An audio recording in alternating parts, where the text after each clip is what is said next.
What is up, everybody? Welcome to Recap Rewind Roundtable. I'm JLag. And I'm NB. And we are recapping and reviewing the final episode of Chilling Adventures of Sabrina, titled Chapter 10, The Witching Hour. And don't forget to stick around to the end where we'll be going through our recap roundups. So make sure you guys have yours ready to talk about too. And if you're joining us for the first time, make sure you guys like, comment, and subscribe to the channel. And for our returning listeners, thanks for coming through. Let's get into the episode. Let's do it.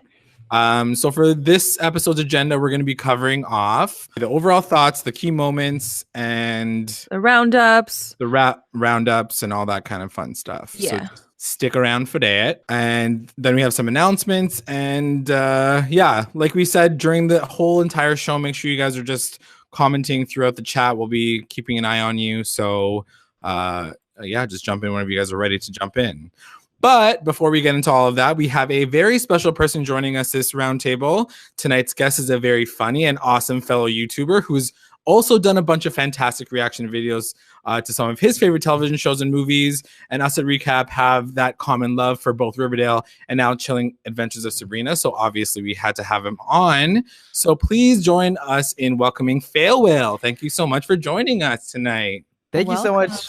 Thank you. It's a pleasure to be on the show. Got to support the fellow Toronto YouTubers and fellow Riverdale and Sabrina lovers. So thank you so much for having me. Of course. Thanks so much. So we're just gonna get right into the episode, everybody. So just generally, what was everybody's thoughts, and B, as well as you, Fail, what would you guys think of the episode? Honestly, I liked it, but I wasn't crazy about it. I'm just gonna say that. Like, I wasn't completely impressed and sold on it, but it was all right. Okay. How about you, Farewell? I think I'm on the more on the opposite, and I actually enjoyed this episode quite a bit. I think not so much for the actual wrapping up of the story and as a finale on its own. I'm like, oh, this is a fantastic episode, and it's set aside on its own. I think I got excited looking forward to everything that they led up for the next season. I think that's what really got me excited, and some of the open doors they left. Yeah, and it's interesting that you say that because I feel like they're also self-contained, and I feel like if you look at it like as individual episodes, they're amazing and they're shot beautifully and like it's all good. Mm-hmm. But when you look at it as like a whole season, I'm kind of like, I don't know how everything connects. There's certain things where they kind of lose me along the way. But yeah, I guess we can like talk more about that. Yeah, I think I agree to a degree with both of you guys. I think that it was a great season. I think we all have to remember that it's the introduction to an entire new world and a comic book series that no one really knew about, at least in this particular iteration. So I think just being introduced to all these new characters and the types of powers, I think that's one of the biggest things for me, at least that was a big shock, was how magic was being used in this show. So we got a big introduction to that this season, or at least this first part. I think they're officially calling it part 1 of season 1. So I think it's still season 1. Yeah. Oh, really? I didn't know that. Yeah. Because the second half is going to be coming through, I think, later on this year. Yeah. So it definitely felt, so to that point, it definitely felt like that's what it was. It felt like something that had a bit of a stop, and then we're going to continue on now that she's finally a witch, and we'll see what happens next. Yeah, that's definitely the vibe that I got. It was very like introductory, the entire season, and a lot of the storylines that they're going to, just setting up a lot of things, and that's the vibe that I got by the finale. Is that like they just wanted to get all this stuff out of the way, and now looks like they're going to dive into real meaty storylines, and I think that's a little more interesting things that they wanted to get across. Yeah, for sure. Yeah. So while we're going through, let's go through the key points of the episode and then just kind of talk through it a little bit and do a bit of a discussion. So the first one that I want to talk about is the new storytelling format that was kind of introduced to us at the very end of the episode, with Wardwell kind of being the narrator of the entire story. What did you guys think of how the story was told from beginning to end? Honestly, I didn't mind it. I kind of liked how she was going through it. I just thought it was going to be someone else sitting beside her. Like, I was expecting some big, like a different person reveal, and it was just kind of like the teacher. I was like, oh, okay, whatever.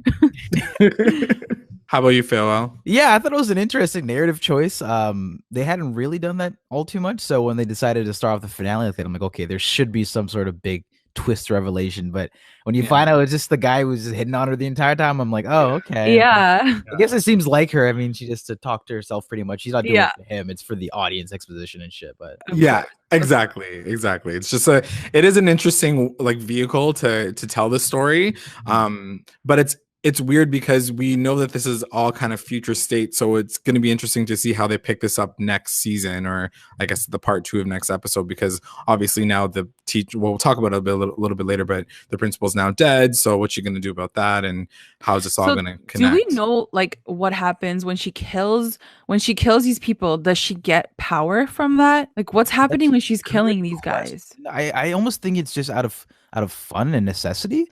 But there could very well be some sort of like power behind it. What do you think? And I don't want to spoil anything because in the comics, it kind of seems like in the comics she does it for power.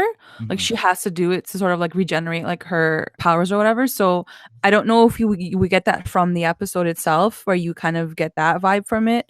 But I'm not sure what. Yeah, I just don't know. Like, is she just, as we know now, she's the mother of demons, and what is her power, and how she seems like she has a lot of different types of powers, and where she gets them from, I guess, is still pretty questionable. I'm just making the assumption that she's getting it from the Dark Lord. Anyway, next point. Yeah, moving on to our next point. We just want to talk quickly about Roz getting the cunning. We can't say this without laughing. Yo, I kid you not, I was watching the episode by myself, and once the grandma went in and left out the door, I started laughing. I'm like, don't tell me she's not go blind right now. Yeah. And also the fact that it's called the cunning is like cunning, a little bit much. Like, grandma, can I just be cunning all night? So Roz does find out that Sabrina is a witch, right? I think just generally I wanted to talk about the fact that, now Roz obviously has a very real power and ability that's kind of come to fruition by the end of this episode. If anything, I feel like her power is like the most important one. Like I feel like she can just see what's coming. Yeah. You know what I mean? Currently more important than Sabrina. Basically. Yes, Sabrina, who is this? Her next season. Yeah, exactly. And, that's a great point. So I remember watching towards the second half of the season is when her friends really start to get more development, I would say, and I guess abilities, right? Yeah. So she gets able to see the other friend. She's seeing like ghosts and talking to her ancestors or whatever it is. Right. They caught me off guard for a second, but I'm like, okay, cool. They're all getting some sort of key touchstone or super natural ability that's going to come back into some capacity. So I'm like, Harvey, what'd you get? You got a gun and a brother and a flannel shirt. Yeah, and a flannel shirt. Didn't get much else. That sucks, but I'm sure like once Sabrina goes on her tip where she's like being a full-on witch, they're gonna come back. She's gonna get a vision and help her somehow. I'm guessing. I don't know. Yeah, we'll see. The next key point is Sabrina's heartbreak, and really what we got to see with Zelda and even Hilda this season. And I just wanted to quickly use this as a moment to talk about their relationship and what you guys thought about how it all kind of came together by the end of the season with her consoling Sabrina. Yeah, I loved it. I especially, I love Hilda, but I especially loved Zelda in the last part of the season, just because I feel like she opens up more. You just see like the raw emotions in her more, and her and Sabrina have a really cute moment even in this last episode that I really enjoyed. Yeah, what about you, Farewell? Yeah, no, I definitely agree. I thought Zelda was going in on her a little bit on the last episode, but it's tough love, So yeah. I'm glad to see them have a bonding moment as well with the more harsher tones, and great acting, I got to say as well. Yes, yeah. I think the acting definitely was on point. Like that's the one thing where I'm like, for sure, all the actors were definitely on point. I guess the one thing that we have to realize too, and I think I went through the entire season, and if you listen to any of our other podcasts for this season so far, we kind of look at these two aunts as a bit of blundering idiots. They don't really know what to do with Sabrina. It seems like they just had her for the first time this year. She's they can't really control her. They don't discipline her properly.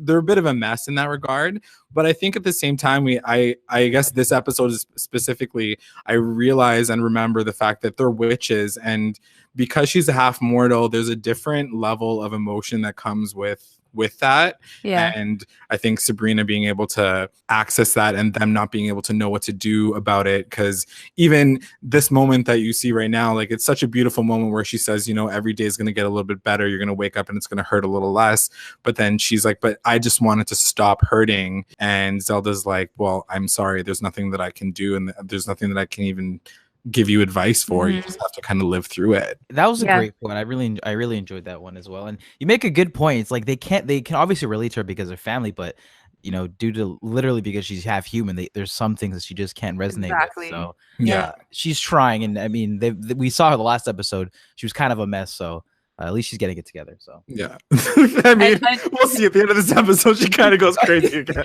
Yeah, right.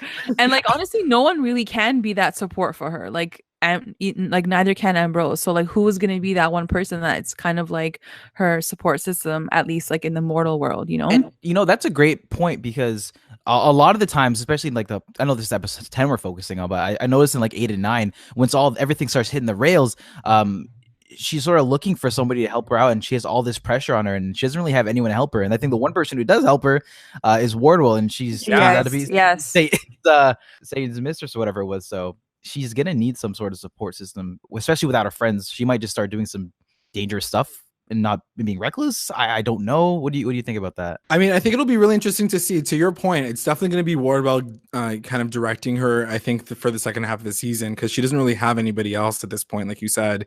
And really, Wardwell did step forward and guide her as much as she could into the direction that she wanted her to go into. So it'll be interesting to see how much more she wants her to do, or if now that she has gotten her to this point is you know, the real Dark Lord gonna come forward, and now they're like, will we see like maybe a power struggle between Wardwell and the Dark Lord because of the fact that they want to have ownership over Sabrina? Like, it'll be interesting to see what they do with that. Definitely. Yeah.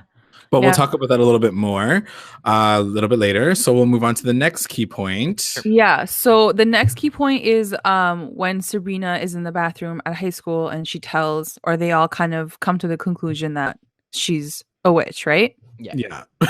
So what did you guys think about this moment happening? Go ahead, Farewell. Oh my goodness. If my friends told me, if I was a witch and my friends called me out, I would have been gone. I would out spell cast. I would have done anything possible to get out of that room. Oh my goodness. And I know for a fact, if I told my friends I was a witch, nah, fam, they would have been gone. Yeah. What about you guys? It was such an awkward moment too, because I think one of the things that pissed me off a lot about this part of the episode was no one checks the stalls. I know. Oh my god. So much. I know. Like, why can't you guys just go down and like check the stalls? Like, literally, Susie. No one's in there. Yeah. Like, they're like, "How's it going, Sabrina? Things are good." And then she's like, Susie just is like, "Are you a witch?" Like, she doesn't even give her a second to wipe her hands. Like, so awkward. Yeah, But I did love it. It was so effing cute. I honestly didn't expect it to happen like this quickly, I guess. Just because I compare everything to Buffy, and I don't know why, but even in Buffy, like I felt like it took a while for like everyone to know that she was like the Slayer. And so this kind of roughly does happen pretty fast. So I was a little shook, but I'm glad it happened. They had such a cute moment in that bathroom.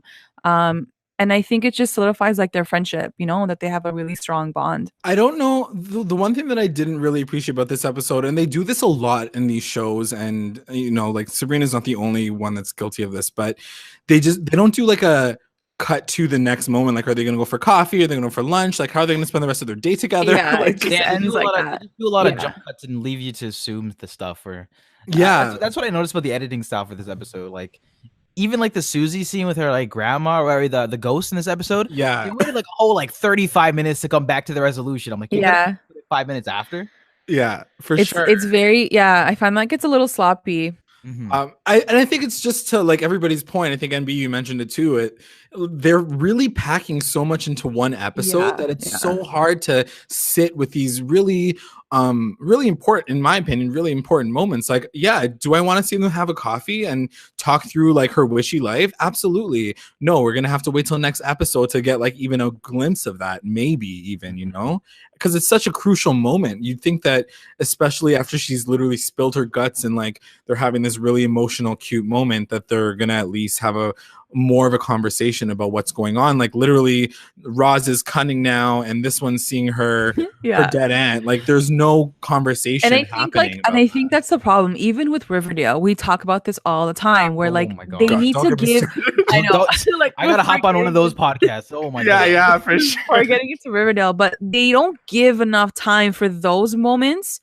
And I don't know if they know that we want those moments, you know, like I don't really care that like there's red like skeletons coming to town. Like I'd rather have like a legit chill session with her girlfriends and them having this like huge moment. It's so true. You know, I definitely agree with you on to that point, MB, because you know I feel like they think, oh, okay, this. I think they had the jitters for the first season. I think they had a lot of content to stuff into each episode, and I think they just thought maybe if we put more of this demonic stuff, it might work, and they didn't think that people would care for the more interpersonal moments. But in fact, those are what stick with us a lot more, and they give more emotional depth to the characters, right? So I don't know. Like even a shot of like a group chat saying like, "Oh, so you are a witch, eh?" And, like, something in there, Literally anything could have been helpful. Yeah. So key point so this one first, I think we wanted to talk about is Nick talks to Sabrina at school. And I just want to use this moment really to talk about Nick I was going to call him Nick Sinclair, actually, for real. But I keep calling him Nick Sinclair. What do you guys think about his character throughout the season and what he's doing right now? I've said it before. I don't trust him. And I don't know if this episode, like, I still don't trust him. I think I think he's gonna obviously have feelings for Sabrina. Like, for sure, it's gonna go there. I just feel like in the beginning, he was a little shady. Oh, definitely. I didn't expect him to be more of a likable character, have a redeeming arc towards the end. And it wasn't until now, the actual finale, that I'm like, okay, fine. Like, you're not that bad. Yeah. He was showing signs, like, he acknowledged like his lust, and because he's a witch and stuff, obviously that's why he's so forward in the beginning. And then he actually went and helped her out and sees her as like a friend, but he also is still definitely attracted to her. For sure. Yeah. But you don't think that he's any type of threat at all? I mean, no. Maybe. I didn't really get that vibe. How about you? I feel like here's the thing. I feel like at any point in this series, any character could be a threat to her. Do you know what I mean? It could always come back to that and him doing something, or like I was thinking before, Wardwell was working with Nick, or like she was telling him what to do. But that doesn't really come out in the last episode, so I'm not too sure what to think of that. But I don't know. I feel like he could be a threat in the future. I feel like sorry, go ahead. No, sir, go. You good. We're so Canadian. But I know. Sorry, you go. No, sorry. Thank you. Sorry. I think it's he has a very mischievous face. I think that's the issue. Yeah. Really. He's a very handsome guy. He's very charming. And definitely. I think that we've seen him in a lot of moments where he's very lustful, which he does, like you said, admit to it in this, especially in this episode. He does just say like, yeah, we're just horny dogs. And like, that's all we want to really do. And that's all we really know how to do. So I guess it makes sense. But at the same time, I guess we normally and naturally assume that people who just want to bone you have just that in mind, and they can't be good people either. But it seems that I think he is trying to bat for her. I do want to know what his motivation is past the fact that he's infatuated with her, because it's a little one-dimensional. Yeah, for sure. It'll be interesting to see how they kind of move into him. So moving on to the next point, we're going to talk about Wardwell putting in the work, and she brings the 13 back. And she summons the butcher. Hey, soul sister. Y'all can't see it, but there's a graphic that they made. Yeah. It says, "Hey, soul sisters." I try to make them funny.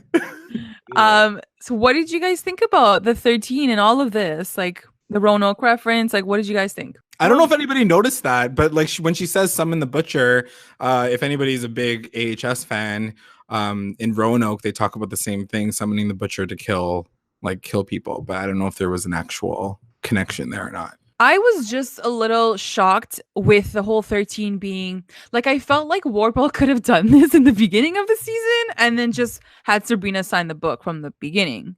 Yeah. So I felt like this was like her like ultimate like touchdown like gameplay that she could have just played in the beginning. I don't know why she waited until episode 10 to do this. You know what I mean? What do you think, Farewell? No, I agree. I don't know. Yeah, it seems like this is a play that she might have wanted to do a little bit earlier on if possible. Yeah, because like it was bound to work, right? Like she literally had Sabrina's like whole world at like, you know, at her mercy, and like and she, you know, she could have just killed them all and Sabrina signed the book. So I was like, this could have been episode 1. Yeah. Pretty much just had to drag it out a bit. It was cool. It made it for a spectacle. I mean, I assume we're going to talk about it a little bit later on, but some of the fire sequence was absolutely amazing. The visuals. So I think they did a good job with, I guess, saving it for the finale, I guess. Yeah, it did look really good. Yeah. But yeah, I mean, thinking about it a little bit more now, I think that what her big end game and her goal was, or one of her big goals, Wardwell's goals, was to break her down to a point where she felt like she couldn't turn to anybody else except for Wardwell, and realize that that was her only path. Because really, we'll talk about it a little bit later when we get to the part at the altar. She still has to try really, really hard to get her to sign the book. It's true. Yeah, it's true. So, like, if her like getting her to screw her relationship up with Harvey and her friends and all this other stuff didn't get them to split up and get her to sign that book, then I don't even know what would have really. Oh, well, you know, I think you made a really good point there, Jay. Like, it's because she like systematically tried to break her down in every single region, whether it's with her best friends to her boyfriend, who she's madly in love with. Some point, sometimes I think it's a little too much. Yeah, she literally made her murder a witch. Yeah, straight up, she made her murder, do all this shit, feel overwhelmed, and it almost wasn't enough for her. So, I think that's why it did take that long. She needed. Yeah, that's true. True. All right, I'll take the extra episodes. Why not? Yeah, yeah, you know. So then really quickly, I wanted to talk about this moment, which you mentioned before, with Dorothea, the useless ghost, and how she really didn't play a big role in this season, except for give Susie really weird tidbits of information and then disappear. It's like when you play video games and you're stuck, you don't know what to do, and you press like the question mark box to tell you what to do. Yeah. So I don't know. One episode she wasn't there, the next she was, and I'm like, all right, sure, like let's do it. But yeah, like Dialek made a really good point because he was like, I swear, he goes and be like, watch that scene again. Like the aunt tells her everything, like she drops the tea on every single thing, and then when Susie's like, yo, like how do I like end this all? She's like, goodbye. She literally like, disappears. Like, why don't you just stick around for 10 more seconds? And just tell her everything. Like, it didn't make any sense. And on top of that, we won't talk about it a little bit later, but there's a whole gap of time after this particular moment happens because they have a full day. The witches have a full day on Earth to wreak havoc or whatever. So this happens the first night as soon as the witching hour starts, day 1. Yeah, it's a 2-day. It's a festival. Yeah, and then like nobody gives, you know, Sabrina, the witch that they just found out is a witch, a phone call to be like, yo, there were 13 ghosts that kind of just like walked through my like living room. Is there a problem here? Like what's up with this? She literally doesn't talk to her about it at all. Like even Dorothea wasn't like, ask your witch friend. She's just like, nope, she just disappears. It does nothing. Yeah, I was a little iffy. So I don't know. So the next moment that I wanted to talk about was how Lucas and Ambrose kind of stumble upon the witches at the same time that evening, and how they realize that they're summoning the butcher, essentially. And they get captured for a second by the really big-eyed like main witch, I guess, and she says, this is a warning to your masters. It's just gonna go down tomorrow night. My thing was, and we can talk about this in a second too, he literally shows up the next day. Like it's a full like afternoon. Yeah. And it's like daytime in the morning. And then he shows up. I'm like, what were they doing for 7 hours? And at first I was like, did they get kidnapped? Like, were they locked down? But they weren't. So what the F were they doing? I guess they went and found that spot that he brought them there for anyway. I guess they found it. Yeah. Like, you're telling me they literally were like you're all gonna die now. And then they're like, oh well, we're just gonna go have sex in the forest for another 6 hours. Joanna G's commenting Fox Forest. Yeah. They got stuck in Fox Forest. This ain't Fox Forest, y'all. No, that's a good point. I didn't even take that in. He had a full day and the man just was chilling. Yeah.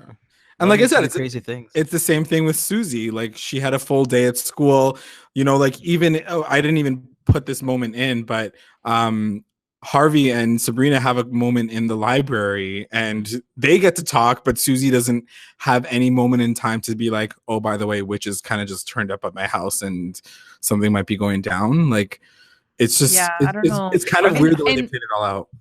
And I don't know if you guys need that. Like, I don't know if you guys personally needed that scene. For me, I felt like that was sloppy editing or sloppy writing where like they don't fill those gaps in. No, I agree. I agree with you. Those are easy fixes that you can just toss in when you reread the script, in my opinion. But sometimes it'd be like that. Yeah. So by this part of the episode, Blackwood is basically saying, we're gonna take care of you guys. Don't worry. The church is gonna take care of you. Just come through like at midnight. Yeah. And I think Sabrina at this point stands up and is like, but what about the mortals? And everyone's like, who gives a fuck about the mortals? Sabrina, shut up. We don't give a shit about you. So that leads her to do this stupid spell. Yes. So the creation of the storm spell. Dude, J-Lag was on another level when he was talking about the spell. Oh, yeah? He was so disappointed in it. He's like, what the F was it with that spell? Yeah. I was expecting this like really cool like CGI like tornado looking storm coming through Greendale, and it was literally like a bowl of water. Yeah. And like that thing on the house. Kind of disappointed. They're all like the coolest thing about this was like the pan of them saying west east. Like I don't care. Yeah. Like show me a tornado fighting something. I don't know. Yeah, exactly. It looked like a what's it called, a ShamWow commercial they were lining up. Exactly. I was like, what are these mason jars that they're opening? There's nothing even coming out of them. Like, did the CGI just like they ran out of CGI? They ran out of CGI for sure. They spent all of the fire, not enough on the wind. On the 13 witches. It's so true. So this is Sabrina's master plan, is to create a storm to bring all the mortals into one space, which kind of kills me because she cares so much about these mortals, but she really doesn't give a shit about her friends.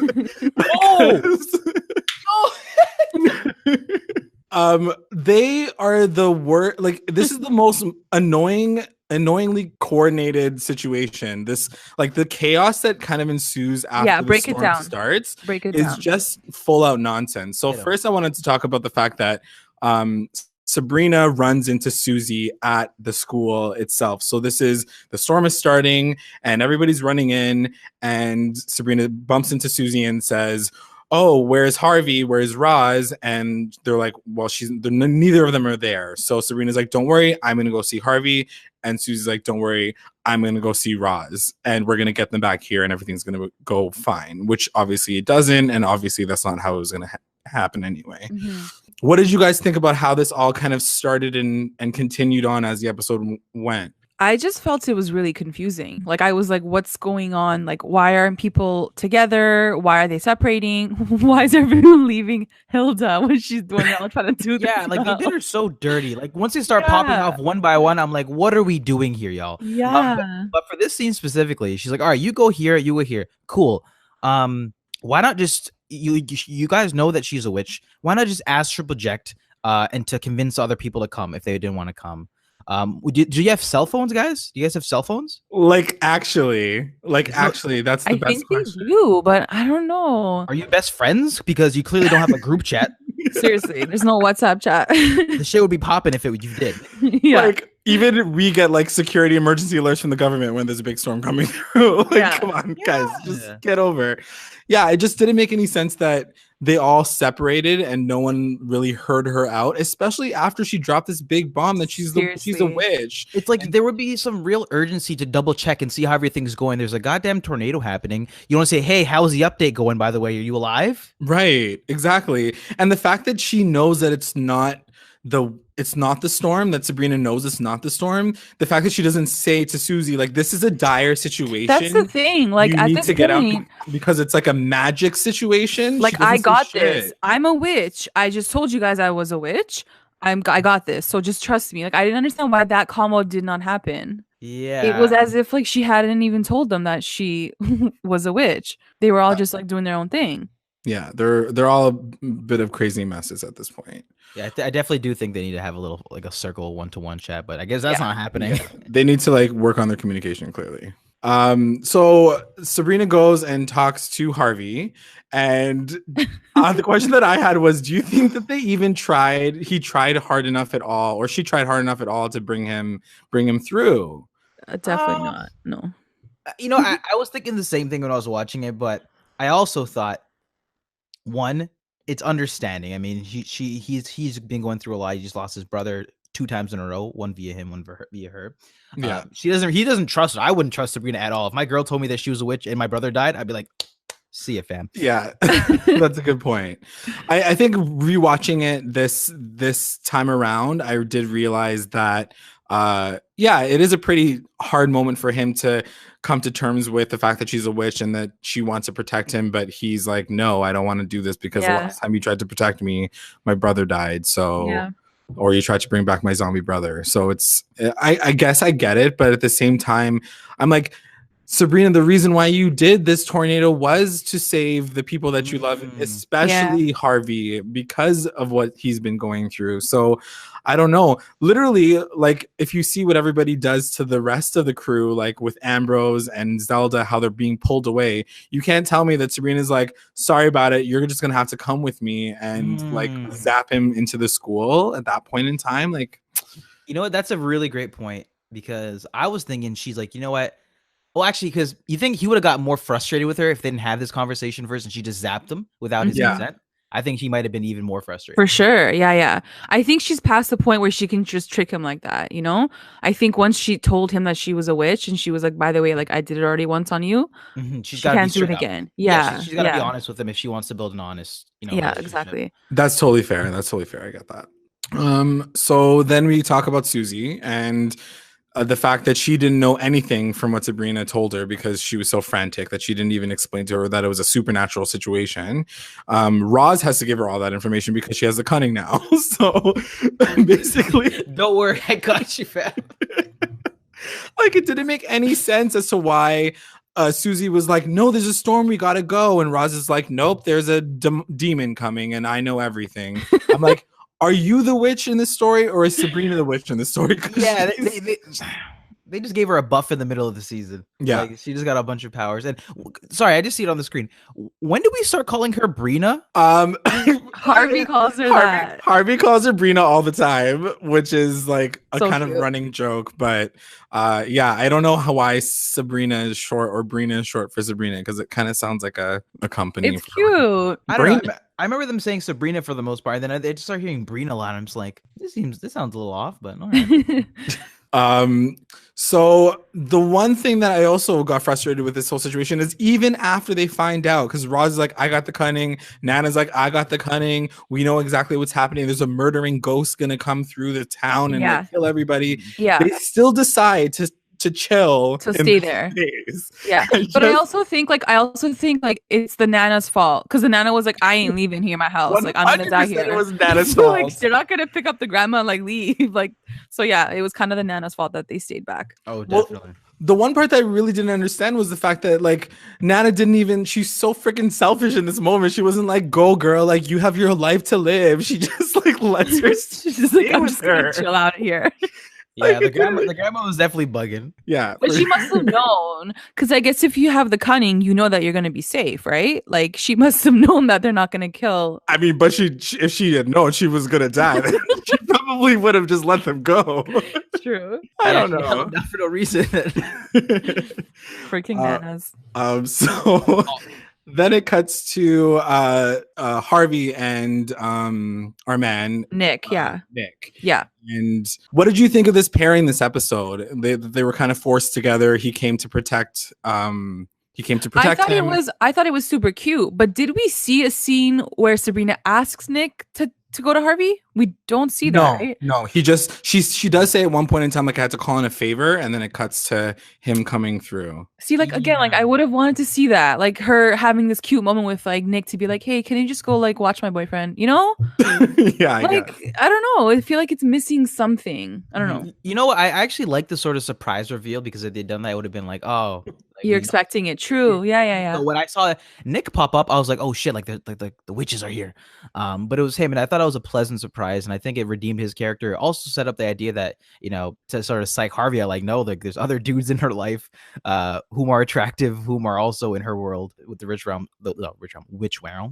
So I thought it was a sweet scene. Yeah, it'll be interesting to see if they ever pair these guys up together again, because clearly there's a love triangle, I guess, in that particular regard. So it'll be interesting to see if they try to play with that a few more times, because even in that dream sequence that we got to see in episode, what was it, 3 or 4, where it's the fake school and he kind of passes by Nick and he's like, oh hey Nick, I was like, I'm kind of in love with that. Yeah, feud. No, totally. And it'll be interesting to see if they play with that a little bit more, because clearly, especially even by the end of this episode, with him saying like, oh, she still loves you and everything's fine. I think what's going to happen is, and the most interesting dynamic is when you can't hate one of the guys. So like, I feel like Harvey's going to start liking Nick and he's going to be like, damn, like I can't even hate you, but like I want to hate you because I know you love my girl, you know? And that's going to be like a really interesting dynamic to see on screen. Yeah, I think that's something that they're going to try and line up potentially for the next half. Yeah.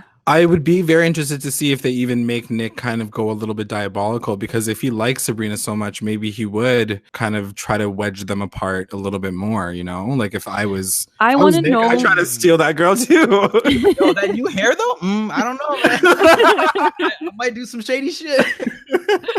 Anyway, we'll move on to the next moment. So this moment also killed me, Dad, because I didn't understand why they also put this thing in, and I wanted to use this as an opportunity to talk about Susie's character throughout the season so far on a general level, because she so one of the things that happens in this episode is the witches slam the door open at Nana's house, and Susie has this hero moment where she steps forward and she's like, move aside.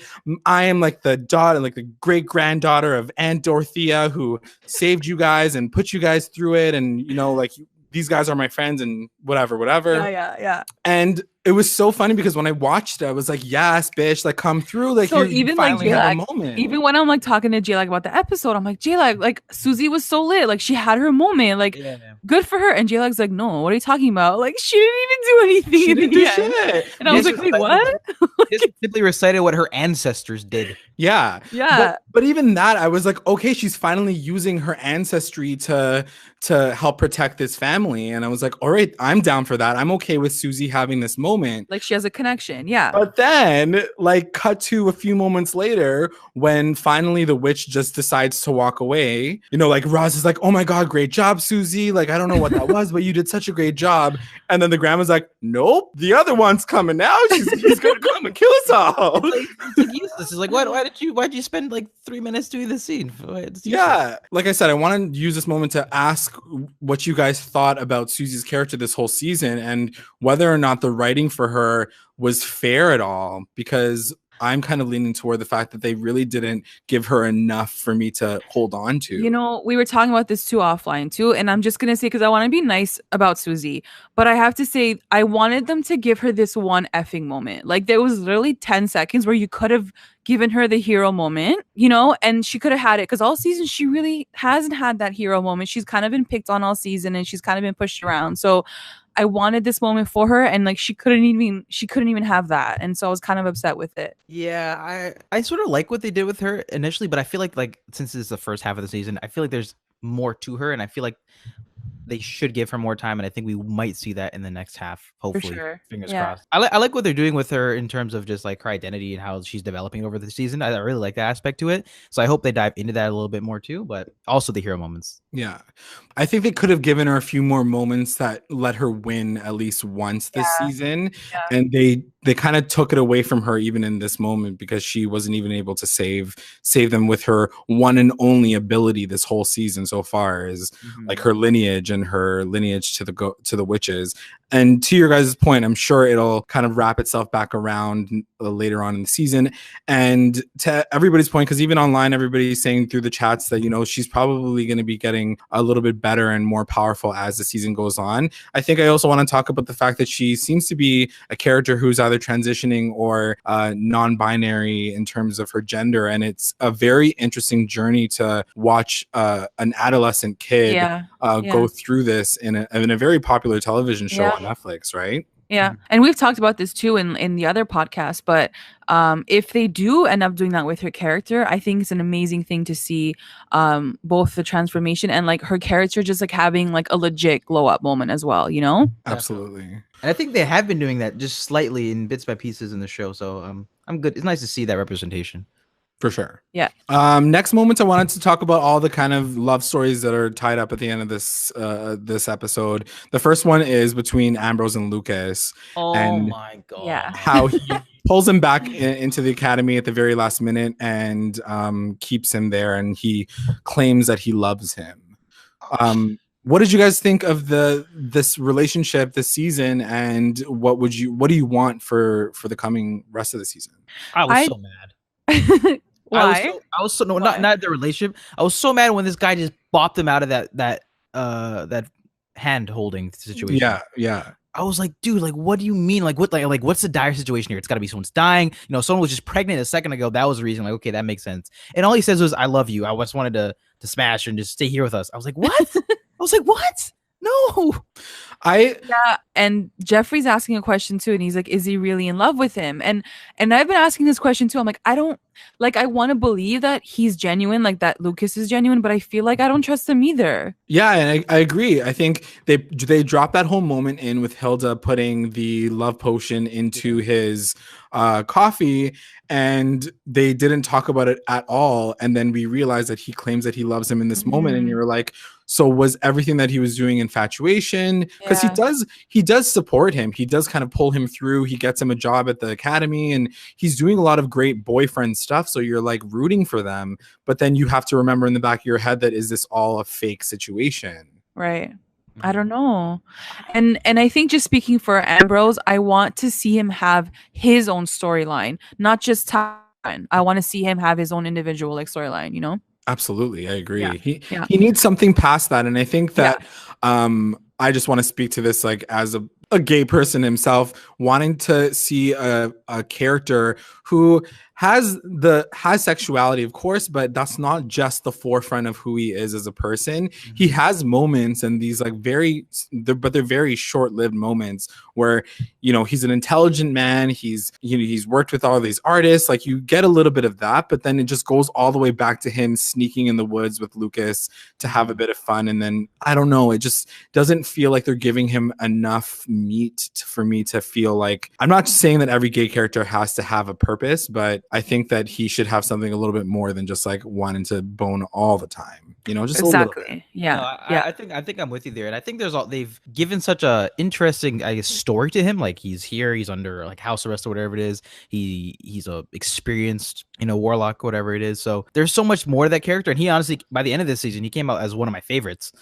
So I do want to see him do a little bit more apart from just sort of, you know, romantic interests as well. Yeah, for sure. And maybe we can talk about that a little bit later when we talk about the boys club with Blackwood. Maybe he will have more of a purpose there. But before we move on, Tina Ann in the comments mentioned that she does mention and say that Ambrose was trapped in the house, finally got free. He's terrified of not having a life, and then Lucas binds him to the academy. It's kind of this constant fact that he's being trapped in these situations and he doesn't know how to get out of them, which is a little bit of an unfortunate situation for him. Yeah, that could definitely be an issue for him. He is locked down in all those situations. He might be like, shoot, first couple episodes, like, Hilda, I think we goofed. I think we done goofed here. And I wonder if Hilda did the potion with Lucas for Ambrose, but I wonder if Father Blackwood did anything on Lucas's side to kind of swoon Ambrose into the church, like back into the church, you know? Because Father Blackwood's very down for all the boys to be together and sort of like rule the church, you know? Yeah, that'll be interesting to see if they continue to explore that aspect of it as well. Another love story that I wanted to talk about, it does happen at the very end of the episode, but this is less important, so I just wanted to talk about it now. Yep. Dr. Cerberus and Hilda, first of all, they're kind of, I guess, their relationship, but also the fact that he could be something supernatural, or he's definitely something supernatural. By those eyes, I don't know if you guys have seen Shadowhunters by any chance, but he looks like a warlock. I don't know. Oh, okay. Interesting. So we were thinking because of his name, Cerberus. Apparently in Greek mythology, it means like a dog or a hound. Like that's a devil's hound, isn't it? Like the So maybe he's devil? like a werewolf or something. I don't know.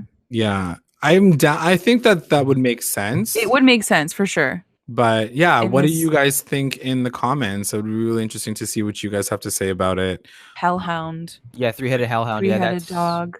Yeah. That could make sense. I mean, I know I'm not too familiar with the comics all too much. I think I read like a little bit, but are there like vampires and werewolves, and is there like a larger sort of supernatural world, or is it just witches? As far as I can remember, I read I think until 7, and I don't recall seeing any werewolves or vampires. Oh, okay. But I could be wrong. It could be. I mean, this is the one thing that I'll say about probably the show versus Riverdale is. But hey, it's been very different. They literally had ghosts. They've had freaking like people with the cunning. Like I can imagine that they're just gonna go off and do whatever. Yeah, for sure. It's been very different. So yeah, I guess we have that to look forward to next episode. I think that they have a genuine relationship though. I think that he really likes her. I think that she really likes him. So I really hope this doesn't soil their future together, but it likely will, obviously, because they wouldn't show it if it wasn't going to be problematic to some degree. Yeah, oh, definitely. Yeah, I'm really hoping he's not evil. I feel like he's on their side, just because I feel like not everyone can be evil. Like someone has to be helping them, you know? Yeah, for sure. So the next part that I wanted to talk about was the pregnancy and the fact that this whole situation happens there. So first of all, the one thing that killed me was the fact that Prudence had to help through the delivery, even though a couple episodes back she had to admit, Lady Blackwood had to admit the fact that she hated her so much. So that was probably one of my favorite parts of the episode, because Prudence's eyes were basically rolling in the back of their head the entire time. Now that I'm thinking about it, just like right off the top of my head, do you think that she has anything to do with the fact that Lady Blackwood dies at the end of it all? Prudence? Oh, yeah. As we were talking about it, I was thinking the exact same thing, and I wouldn't put it past her. I don't know. That's pretty dark. I feel like she's not that dark. I mean, Prudence is pretty savage. I just feel like she wanted to kill herself to be cannibalized. I know, but I don't know. I feel like after that episode, I felt like she was kind of on the way up. So I feel like something like this is like pretty messed up if she is behind it. I don't know. Well, it's also talking about. I feel like Blackwood's behind it more than she is, to be honest. I feel like Blackwood said from the beginning, like, she's not gonna make it out of that pregnancy. Like, he knew she was gonna die. True. That actually is a good point. You know? I don't know. Anyway, so I wanted to just go through the entire labor situation. So she delivers the babies. So as we know as the audience, that she does deliver twins, but one of them ends up being a female, and Zelda claims that one of them is dead. And Blackwood takes the other one and is like, he is my son. I'm so happy. And then later on, she steals the baby. Hey sis, BT dubs. I stole the baby. I stole a baby. Man, this was the biggest yeet moment of the episode to me, honestly. Yeah. It's because not only does she come back, like, she's on the up and up now, like, she's happier. She's like, we just talked about how we've raised Sabrina, and like, our spirits are high. Hilda just, kissed the boy or whatever it was, to kiss the dude. She thinks, we can do it all again, start it over again. And then poor Zelda just gets cut open when she says, I'm gonna go get a new room. Yeah. Yeah. I didn't know what was gonna come out of Hilda's mouth when she said that, but she was like, I'm gonna leave now. I can't do this anymore. Yeah, and I'm so happy for her, because she kept getting beat down by her the entire season. Exactly. It's true. Yeah. And she doesn't want to be a part of her sister, like another one of her sister's crazy ass plans, which is totally fair. What do you guys think kind of, I mean, I guess I know what it is, but like what the F inspired her to take the baby? Like why? Because she knew that he was going to kill her. Is that why? Well, yeah, she does say that because it was the firstborn, it was born before the boy. I think that's a weak excuse. I think that's partially weak excuse. Yeah, I feel like she was just like, well, I'm going to take a baby anyways. Yeah, I feel like it's like that. And I don't know what she wants to, I don't know, like raise his baby or something to prove something for, I don't know what it is because she seemed pretty attached to him. That's a good that's actually a good point. I didn't even think about that because I was going to go the opposite direction. Like she has some feelings. I was going to go the opposite direction and say that she's doing it because she does say to Hilda, like, we can start all over. We can do this again. And and maybe because she's seeing how like little control she has over Sabrina, that she can take this on and say, let's have a redo. Basically. I think that's what it is. Goodbye, Sabrina. Yeah, I think that's what it is more. But what the F is going to happen next season? I don't know. How the F is she going to explain this baby? What are your guesses? How is she going to get that the baby? Like everything. I have no freaking clue.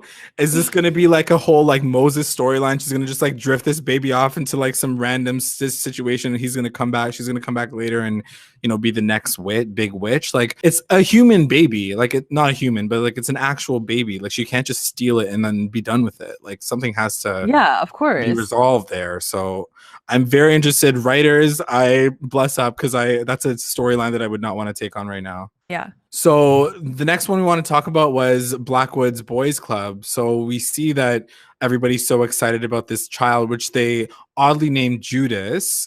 But it's a very creepy scene that they kind of let you see, where he's holding the baby and he says something along the lines of, this was the Dark Lord's message that what we're doing is the right thing, which was kind of terrifying because it's these men who are standing in a room saying this child, this male boy represents the fact that whatever we're doing right now in the warlock world and the witch world is correct. And we're just going to keep being our sexist and, like misogynist selves. Patriarchal, yeah. Ways, do you have any other things to add to that, Faywell, at all? No, I think that's a good point.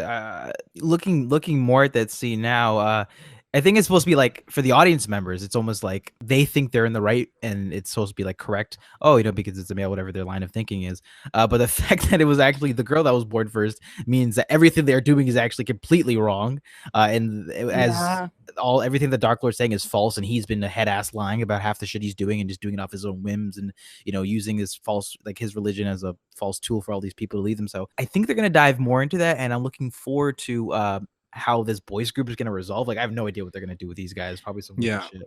Let me ask you guys this. Did you guys expect Blackwood's storyline to end this way at the end of chapter 10? Yeah, I think so. I just think that for one, we didn't get enough time with him to have any other mental resolution beyond that. We see him kind of be this very like tyrannical priest who knows what's best for the entire coven, and he's the direct word from the Dark Lord, and he acts like that old school kind of priest that we know those storylines. So I don't think we have enough time with him for him to have a moment where he turns. If seeing his wife die and him realizing that one of his children didn't make it doesn't give him any level of emotion, then he's kind of, in my opinion, past the point of return, and I think we're just ready to see his demise at this point. I think that's a good point. What about you, NB? I mean, yeah.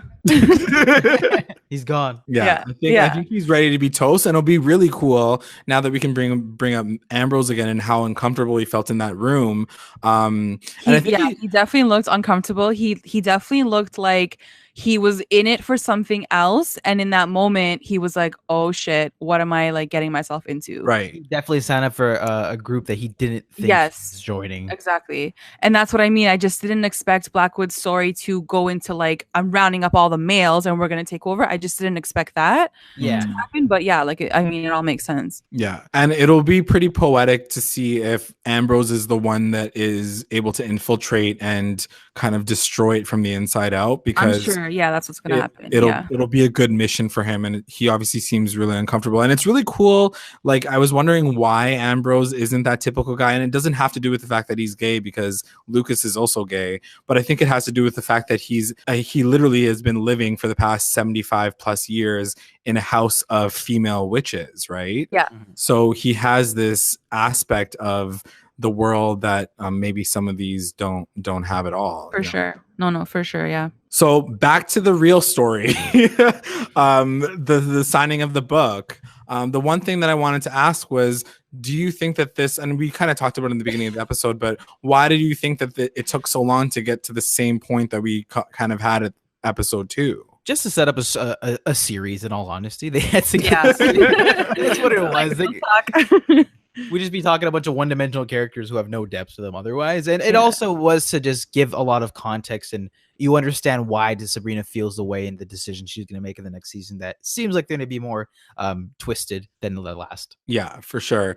But it was a very random thing to watch her go through, because yes, obviously it's high stakes. Sabrina's a little bit desperate, but she never at one point in time walks through the forest, sees this book and altar kind of set up exactly how it was before, and doesn't question it for 1 second to be like, Wardwell, like, who are you though, for real? Yeah, you know? Like, it's a little bit at that point though, she's just so desperate, and she's like in this moment of like, I have nothing, I have no other choice. And so I guess she's not thinking of those things. I don't know. And, you know, she's also like, she's super young, right? Yeah.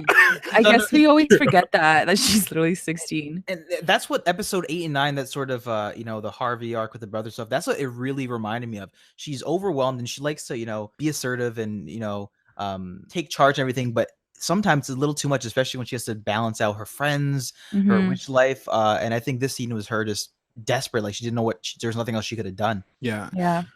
And I don't know if it's Wardwell who brings this out of her, but we also realize, at least I noticed this episode, that Sabrina is very self-righteous, and she really thinks very highly of herself and puts a lot on her back to feel like she's the only one that can get people through things. Yeah. And Wardwell does whisper in her ear, say like, everybody's counting on you. You need to sign this book because it's your destiny.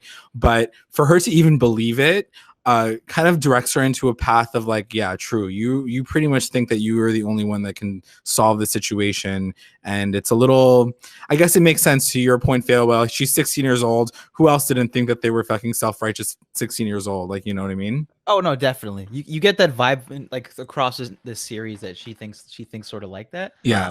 And I think this finale just sort of proves that. For sure. Yeah.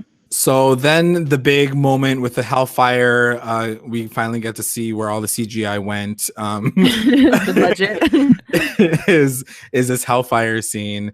What did you think of seeing this? Because just watching it back just now, we were like, NB and I were kind of offline laughing about the fact that she's like, you guys better listen to me or I'ma kill you. And then she just turns the fuck up. It just shows you like she's just a little kid. Like she just looks like a little kid. She sounds like a little kid.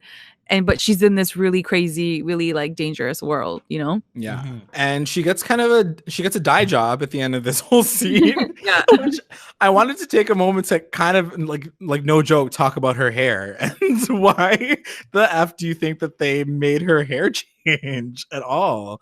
I liked it. I think you need that change, because as soon as you see it, I'm like, oh my god, she's like fully witch now. I felt like I needed it. You know what? I agree with you there, Ambi. I think it's like twofold for me, at least. It's one, this is a fairly major pivot in the character now. She signed the seal that we saw in episode 2. We saw 6 episodes, whatever it was, the 8 episodes was for her to change. Mm-hmm. So it's like a physical representation of her changing from who she was before to being a full-on, I guess, witch now, who's who has the power of things like the Hellfire. So I thought it was cool, more comic accurate.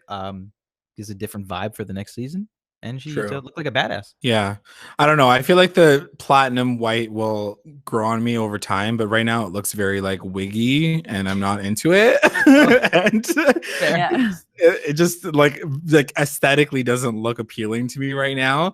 But yeah, like I said, it'll probably grow on me at some point in time. But yeah, we were just joking about it. Ambi and I were just joking about the fact that she like was so stressed out that she just went full white in this moment. Yeah, she was like, all of her did it work? All the stress of season 1. fucking Harvey. Yeah, and she does take it to this point where she's literally murdering I mean, they're ghost witches, but they're still kind of people and souls. What do you think this means for her? Because she does kind of walk out of this whole season smiling and winking, so she doesn't seem to feel too much remorse for what she does in this moment. Yeah, I mean, she really does have like a boss ass bitch moment at the end. So it really looks like she's kind of just fitting into that role. And you know what I will say? Throughout the entire series, we see her sort of step up, whether it's with Prudence or the other people who talk shit to her in her life. She sort of has moments where she peeks into this Sabrina, right? She has little moments where she says, "I'll kill you," or I'll burn you," or some shit like that. And now she's actually, we actually see her cross the line like that. So I thought that was pretty cool. Yeah. And Wardwell's just like, bah ha ha, we're good. Yeah, she's like, I did this all. So the next point that I wanted to talk about is the breakup. Harvina is no more by the end of the season. What did you guys think of this kind of like final goodbye and why she did it and her motivation behind the breakup? I was a little shook. I'm not gonna lie. I felt like I was shook that Harvey wanted to get back together so quickly. He was like, okay, so like, are we good now? And then I was shook that she was like, no, I'm good. Like, I want to be single for a minute. I was like, oh my god, like, they both really surprised me. But I obviously understand why she made that decision. Yeah, I'm entirely there with you. Harvey started speaking a little too much, and I was like, "Wait, fam, what are you doing?" Yeah, and it didn't seem like it was going to end well for him. And it makes sense, you know. She's changed. She doesn't want to harm him. And I guess Harvey maybe the hair changed his mind. I don't know. I'm not too sure, honestly. Yeah. I mean, yeah, I think to what you guys were saying, to add on to that, I think what she's realizing too, and what her biggest fear was, the fact that she was going to be at the Dark Lord's beck and call for the rest of her life, really. She realizes now that she can't maintain those connections, those really important emotional connections that she's had in the past. So she has to say goodbye to basically everybody, including Harvey. So it's a little bit sad, but it does make me wonder what they're going to be doing with the rest of the season. Are we going to like kind of peace out for the rest of the mortal crew for a while, and we're only going to see her in the academy? Like, what's going to really happen with the rest of the season is kind of where I'm at. Yeah, and I wonder if the school will ever, like, I wonder if the two schools are ever going to merge, like how she had it in her dream, where like Prudence and the crew were like at the high school. I wonder if that's ever going to happen. I'm sure they're going to do something like that. Yeah, because then their lives are completely like intertwined, right? Where like they're spending all day every day together, whereas now they're in two separate schools, so it's a little harder for their storylines to intersect. I would love to see that. Honestly, when I saw that in the dreamscape, I was so excited to see it. But I don't know. It'll be interesting because they basically have to close the school down, or like one of them will have to be shut down, like Southside or something, like they did in Riverdale. They're gonna have to pull a Riverdale. They're gonna have to pull a Riverdale and get everybody in the same school. Basically. Maybe Ambrose is gonna blow up the school like he did the Vatican. Actually, I'm low-key into that. That's a pretty good idea. Forget this boys group. Boom. Yeah. Fuck it all. So finally, well, not the final moment, but one of the big last moments is Wardwell's her kind of her facial reveal that we see at the very end. The gag. The gag is that she is Lilith, the mother of demons, and that she's here to basically become the future queen of hell. That she divulges all that information. Phil, you mentioned that it's very expositional to tell the audience. So I'm kind of glad that they did it storytelling wise this way. NB, to your point, I was kind of annoyed that it was the principal of all people who was sitting in the chair. But what did you guys think of this final reveal? I mean, it was pretty badass. It was a badass moment for her, for sure. Yeah, she's beautiful. She's beautiful. Just the way she is. I already knew who she. like I already knew this because from the comics, so I wasn't really shook by it. Right. But yeah, no, it was still an amazing moment, like for sure on screen. And I hadn't read the comics, but I had a hunch a little bit later on once I figured out, I'm like, okay, she's acting hella weird now, like middle of the season, and getting Yeah. the witchcraft and intertwining with the storyline. I'm like, she's got to either be Satan herself or like a friend to, akin to, or something like that, or a relationship with. So Right. pretty on the ball, I guess. What do you think of her story now? Now that we've kind of sat with her for a whole 10 episodes, do you think that we could expect something different from her storyline now that she's gotten Sabrina to where she is now? One of my theories is maybe she's going to work with Sabrina to kind of overthrow the Dark Lord. That's what I want to see, just because I feel like Blackwood's definitely like he has an army of men, right? So I definitely want to see her, you know, team up with Sabrina. I'm hoping for that, but in the comics, like she was pretty like evil, like Okay.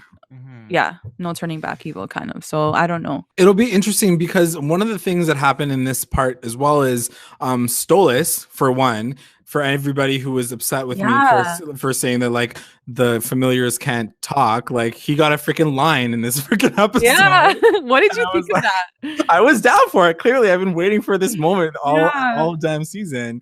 So when he started talking and saying, he says something specifically, he's like, doesn't it look like the Dark Lord is actually grooming Sabrina to become queen and not you? And Wardwell turns around and is like, go fuck yourself, basically. And she's like, this will be easily fixed if I can just, you know, if that happens, that I can just easily fix it by killing her. And she snaps Stolas's neck and kills him. So I had a few questions about that too. Like, why do you think that happened at all? I don't know why she would do that. I don't know, because like he helps her, right? So I don't know. How are you feeling? A sign of her being maybe reckless now, and I don't know. Oh yeah, like she's too cocky. I think the one theory that I have is, for one, I think she was a little bit upset about what he said because there might be some truth to it.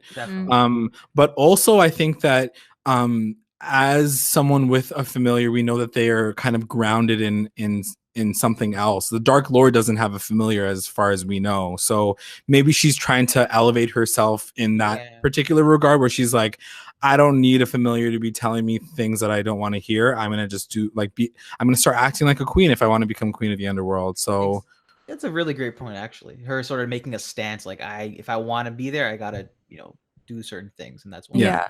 I got to cut some ties. Can they bring familiars back from the dead? I don't think so. Based on what we saw with, the iguana and the deer in this episode or this season so far, I don't think they're able to. Yeah.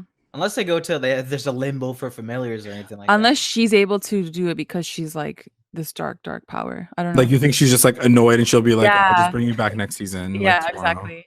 Like kind of bury him in the ground like Hilda. Yeah, maybe. Sabrina's her familiar at this point. I don't know. I know, right? So final walkout, the slow-mo walk. What did you guys think of this? And NB and I kind of talked about it offline, so I wanted to discuss it with everybody as well as you, Failwell.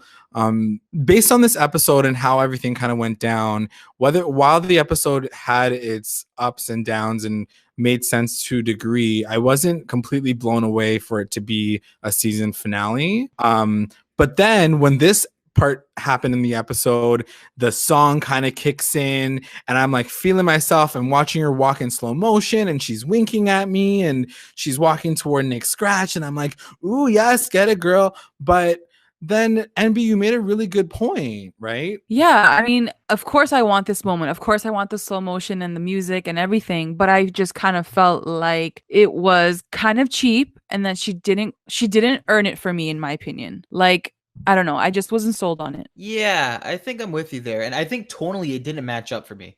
Yeah.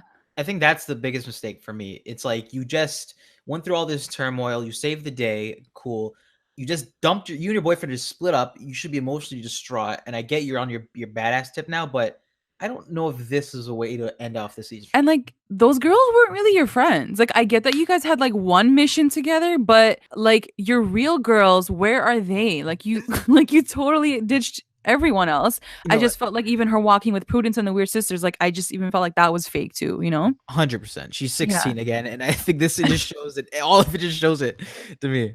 Yeah, exactly. What did you think, J-Lag? Yeah, I totally agree with you guys. I just think that it kind of came out of nowhere when you really watch it back. Like Yeah. I said, I was kind of like lost in the moment when I first watched it the first time, but being able to sit with it again and see it, I was like, no way, man. That was such a weird way to end it. And it doesn't really give us the answer that we want, which is she gonna come through this as a good person or a bad person, or we're gonna have to spend the second half of the season watching her do some more dumb shit, you know?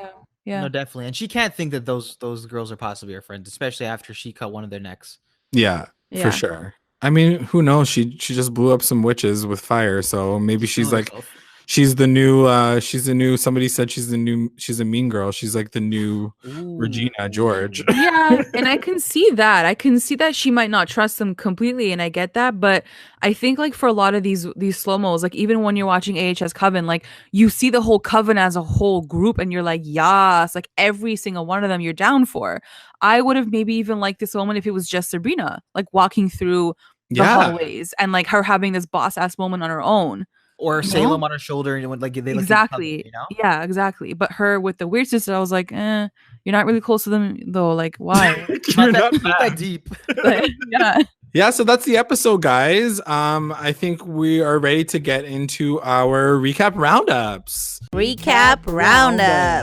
Best moment. MB, what was your best moment? My best moment was Harvey wanting Brina back, but she turns him down. Yeah. I just felt like it caught me off guard. But I totally understood I like why it all happened. But it was cute. How about you, Phil? What was your best moment?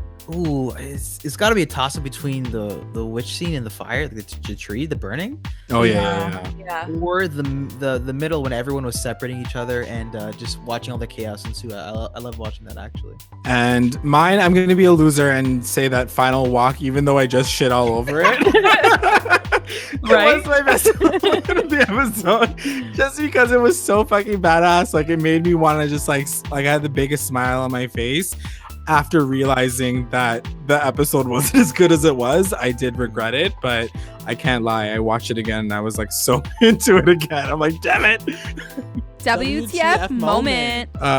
What was your guys' WTF moment? So, Philo, what was yours? Oh man, my moment was when Ambrose teleported. I was so mad. Oh yeah. And Zelda as well, because I was like, all right, we got 4 people, they gotta hold it down perfect. And they it literally happens like back to back. Yeah, like, it was almost like comedic. Like they did it in a really funny way. I was like, of course you guys are leaving this poor girl. Like it starts off with Zelda literally saying like, as long as we all hold hands, and she fucking disappears. Yeah. Seriously, that was hilarious. So that was my what the fuck moment. 100%. MB? I think my what the fuck moment has to be Zelda's baby, because I was just like, what? Yeah.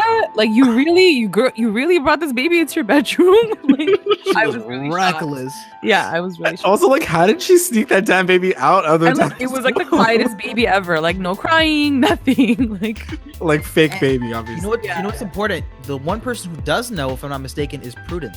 Oh, yeah, she would know. Oh, that's gonna be some good. major tea that's gonna be spilled. Yeah, it'll be interesting to see if like maybe Prudence becomes like her caregiver and caretaker, because they kind of have a similar story, right? Like, yeah, because she's like an orphan. Kind of, yeah. I'm into that. I'm totally into that. That's cute. My WTF moment was the tornado situation, because I was like, what the fuck am I getting out of this? And the fact that none of them talked to each other, no one called anybody, like it just didn't connect to me. And watching it back, I was like, why did this even, like, why was everybody so separated just because they wanted to kind of continue the story the way they wanted to continue it? It was a little bit of sloppy writing for me, for sure. MVP, guys. NB, what did you think? I'm gonna have to go with Wardwell, because as evil as she is, she put in work, and I feel like everything that she set out to do happened. And so True. she is the MVP. Good point. How about you, Farewell? I'm gonna give MVP to Grandma. Okay. Grandma? I think she came clutch. Grandma Cunning. Grandma Cunning. Grandma Cunning. Yeah. If it wasn't for her exposition, they'd be done so. Yeah. My MVP is gonna go to Hilda because she literally held down the fort. Yeah. Yes, She literally held it down. She was the only one who was able to stick Yeah. through the entire thing. Nobody wanted to zap her away. She I know that's so sad if you think about it. yeah. Oh. Yeah, that's Like true. she even says at one point in time, like Sabrina's like, I'm gonna leave now, and Hilda's like, I don't know how much more I can handle by myself, and she still fucks off. So yeah, like she saved the entire mortal town. So good job in comparison to freaking Sabrina, who just burned witches and was done with it. Yeah. LVP. I might give it to. We were talking about like the Susie situation. I guess kind of makes me a little bit upset. I wish she had a little more of a triumphant moment. But I don't know if I'll call her my least valuable person.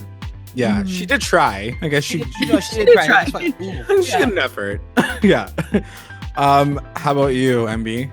I'm gonna say Ambrose, and just I think the way his character has been written all season, I haven't been really impressed with him. I wanted to love him so much. I wanted to back his character like every episode and like see so much of him, and I felt like I just didn't get that from him. Yeah, it's not his fault. It's just the way they wrote him. So I think he's just my LVP. My LVP, it's gonna kind of be the group of mortal friends. So like Harvey, Roz, and basics. Susie. The basics, just on a general level. While they all have like reasons why they were all really, really stupid this episode, and it really, I guess it had to drive the story forward, and it ended up the way that it needed to end up. But they didn't have to. They didn't have to do what they did, you know? Like I don't understand why they couldn't all just have been in the school sitting under a shelter and freaking out while all this craziness was going to happen anyway, you know? Like having them all separated and having them all kind of have a moment, but still not really do much. And Harvey, especially just sitting in the house thinking that he could protect himself from witches and demons by himself. Like I was like, I would break up with you too. You're a fucking loser. Oh. What are you doing out here? The best line. MB, you want to take one off? I will. It is. I know you're scared, Sabrina, because all women are taught to fear power. Own your power. Don't accept your power from the Dark Lord. Take it. Wield it.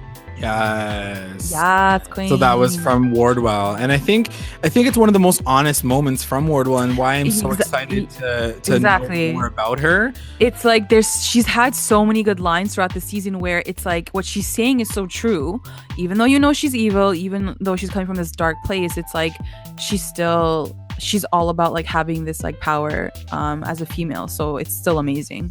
Yeah, for sure. And I think that it makes me intrigued as to what her story is going to be. Like, is there more beneath the surface, no pun intended, with her character, and whether or not she has a bit of a, not soul, but a little bit more, you know, there's more of a struggle with her, that she's been trying to, I don't know, become the queen of the underworld all these years, and now she's just trying to get that top spot. Like, we'll see how that kind of all goes down. Yeah. Do you have a favorite line, Farewell? Yeah, I actually do. It's the moment between Zelda and Sabrina earlier on, when she tells her to take it day by day. Yes. I think that was my favorite moment. It felt very relatable. And I think something that she needed to hear, and that support, and something that resonated with me. So that was my favorite line. That's great. That was actually one of my favorite lines as well. She says, I think at the very end of it, she says, perhaps you just do as bravely and as humbly as you can, which is a pretty crazy, amazing thing to say to a girl whose heart is broken.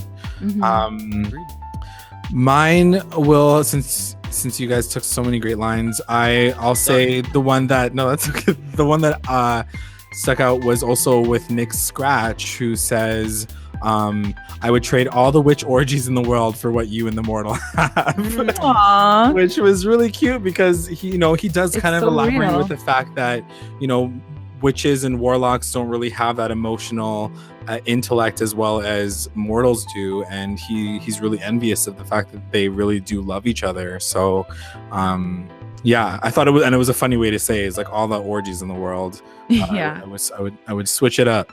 Yeah, it's sexy and sweet at the same time. Exactly, which is like the best. Yeah.